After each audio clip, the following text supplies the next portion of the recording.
رسول اللہ صلی اللہ علیہ وآلہ وسلم سب لوگوں سے زیادہ جواد سخی تھے، اور رمضان میں دوسرے اوقات کے مقابلے میں جب جبرائیل علیہ السلام آپ صلی اللہ علیہ وآلہ وسلم سے ملتے بہت ہی زیادہ جود و کرم فرماتے۔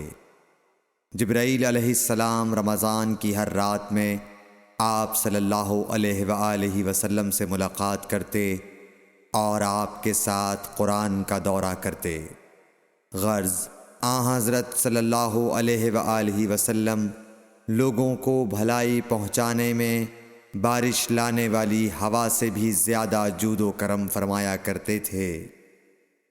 صحیح بخاری حدیث نمبر 6۔